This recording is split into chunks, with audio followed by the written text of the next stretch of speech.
day 24. This is our last class of asana, so poses and alignment. This week we're kind of just putting everything together or tying up loose ends. So we'll kind of fill in the gaps of poses that you will commonly find that we haven't talked about yet. All right, grab whatever props you need. We will be doing some standing balance, so a block at the top of the mat might be handy. And we're gonna get started in a tabletop pose. As always, please subscribe and like and do all the YouTube things. All right. From tabletop pose, we're gonna move towards a toe stand. So tuck your toes. We're just gonna get warmed up through the bottoms of the feet a little bit. So shift your weight backwards and forwards. Back over the toes and forward over the fingertips. Couple more times. The bottoms of the feet are an area that is definitely neglected a little bit. All right, one more time forward, one more time backwards. This time walk your hands back to your knees. Push through your fingertips. You can have blocks under your hands for more space. Lift your knees from the mat and then stack your shoulders over your hips. Kneecaps are pointing straight in front of you. Heels are underneath your bottom, don't let them sickle out to the side. Hands come to heart center. This is toe stand. Try to flick your pinky toes underneath your ball of your foot as well. Good, couple breaths here.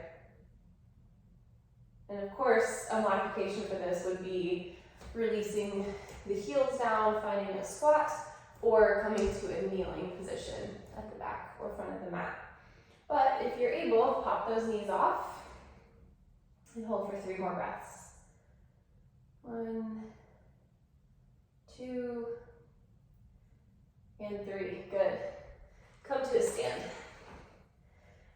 We're going to interlace our hands, our fingers back behind us. Bring your right thumb on top of your left. Bend your elbows as much as you need to press your palms together. Open up across the front of the chest and shoulders. If you're able to straighten your arms and keep your palms together, you can take that. Inhale to open your chest and exhale to fold. Drop your head, let the weight of your knuckles bring your hands all the way overhead. Bend your knees as much as you need.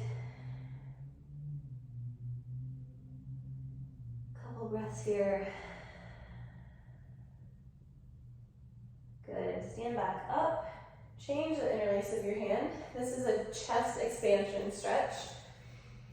So this time, left thumb is on top. We're gonna inhale to open up across the collarbones. And exhale, forward fold, Uttanasana.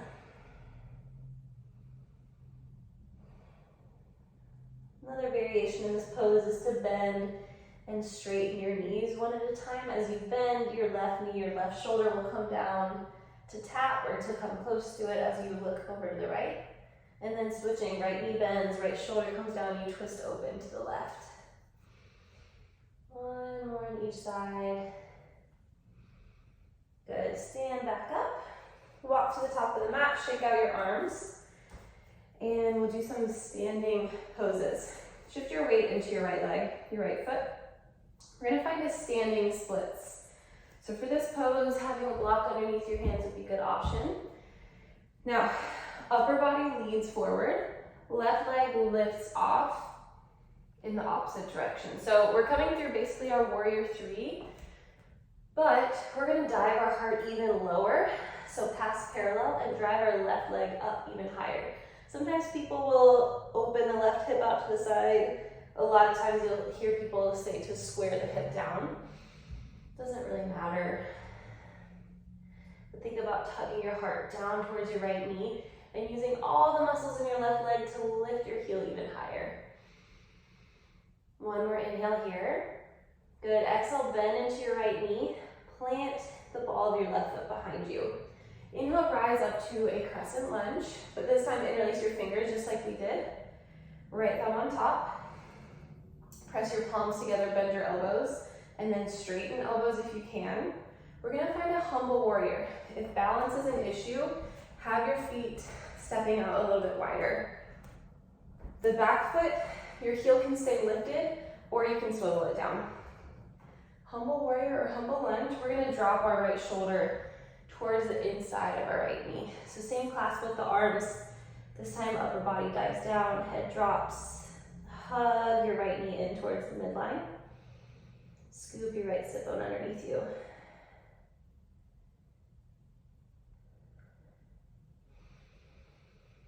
One more inhale and one more exhale to sink a little bit deeper.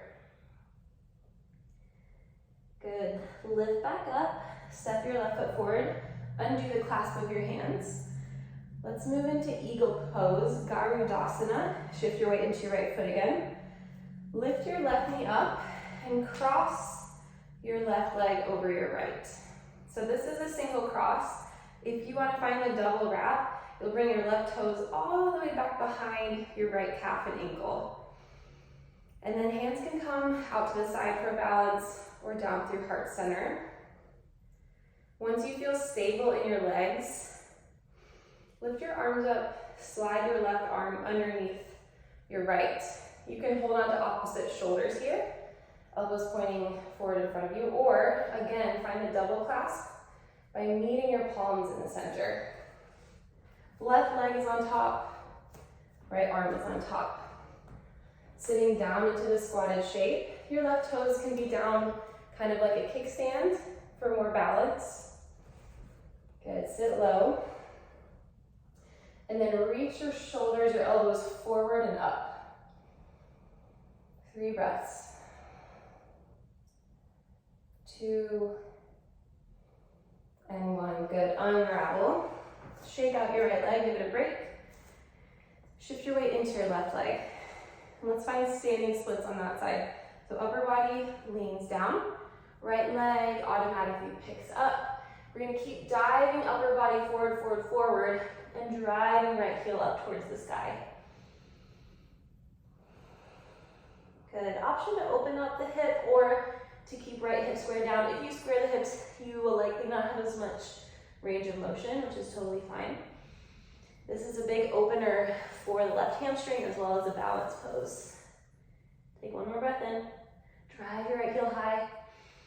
Exhale, bend your left knee. Step your right foot back. Inhale, lift up to your crescent lunge. Shoulders stacked over hips. Interlace your hands behind you. This time opposite thumb on top. Press your palms together. Straighten your elbows. And then back heel can swivel down or stay lifted. Humble warrior. Drop your left shoulder to the inside of your left knee. Couple breaths.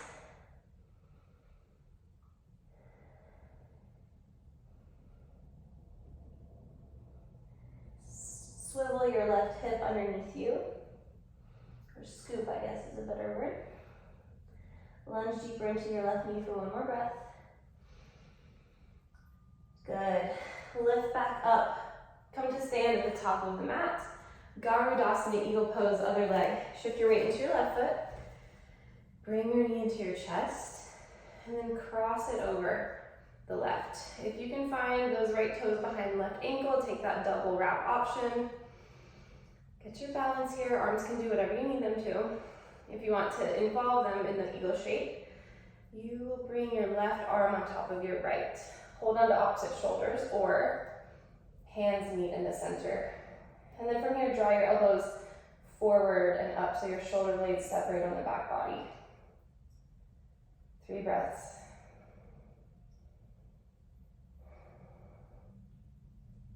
Good, sink a little deeper and then come to stand. Shake out your left leg. Let's do one more standing posture. A really common one is dancer pose, Garudasana. There's a million different options with Garudasana. Some people can find kind of the flip grip. I cannot do that, my shoulders are not open enough. A lot of people like to use a strap. So if you have one, you can create a little loop in the strap and put your left foot through it. We're gonna stand on the right foot first. From here, face the top of the mat. Shift your weight into your right foot, bend your left knee, and hold on to the strap in the left arm. Good. From here, create a bunch of slack in it, and put it over your left shoulder like it's a backpack strap. Good. Now, as you lean your upper body forward, you're gonna kick back through your left toes. So back body is super engaged here. Upper body leans forward, back leg lifts back. Eventually, maybe you straighten your arms and hold onto the strap with both arms. So you're creating a counterweight here. Whatever weight is going forward through the chest, you meet that in the opposite direction with your leg. Good. And again, there's so many options with this pose. Like, you could have your chest more parallel to the mat. You could really be more upright and buoyant through the chest. If you want to ditch the strap, you'll hold on to the inside of your left foot with your left hand. Inhale to reach right arm high. Exhale to lean forward and kick your left foot into your left hand. Find your balance. We'll stay here for 2 more breaths. Square your left hip down. Good. Come to stand. And we'll switch it out. Weight goes into your left foot. Put that loop around your right foot. Bend your right knee. Put the strap over your right shoulder like a backpack strap. Now, create more space through the strap. And then eventually hold on to it with both hands overhead. Then lean your upper body forward and kick back through your right foot. As you open up more and find your balance, maybe you tighten up the sock with your arms. Open up through the shoulders if you're using the strap. Left leg is nice and steady. If you don't want to use the prop, you'll bend your right knee. Bring your right hand to the inside of your right foot. And counterbalance. So as you lean forward through your chest, you'll kick your right foot into your hand.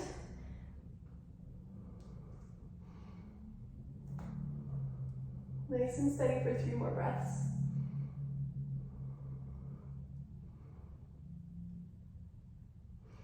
Good. Come to stand, release the pose. Shake out your arms and legs. And then lower eventually all the way down onto your belly. We haven't done a ton of back bending warm up in this class. This is just our alignment cue class. But we're going to try to find a Garudasana bow pose. So we've done locust Shalabhasana, where you lift your arms and your legs from the mat at the same time. This is very similar. So locust is a great modification to take. If you want to do bow pose, bend both knees, stay really active through the inner thighs, and then you can reach back with one hand or both hands for the tops of the feet. Another option is again hooking a strap over your foot and maybe doing one side at a time. If you've grabbed hold of your feet, on an in breath, kick your feet into your hands and thread your heart forward. Good.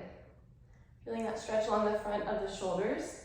If you open up more, maybe you can lift your legs from the mat and stretch your heart even higher.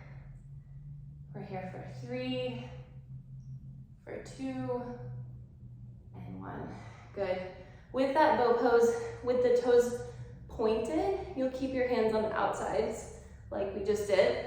We'll do another round where you flex your feet and bring your hands to the insides of your ankles instead. And you can kind of play around and see which one works better for you. Or even flex your feet and bring your hands to the outside of the ankles. That's probably the one I do most often. So second round, find a grip that works for you, and then inhale, kick and lift. 5 breaths.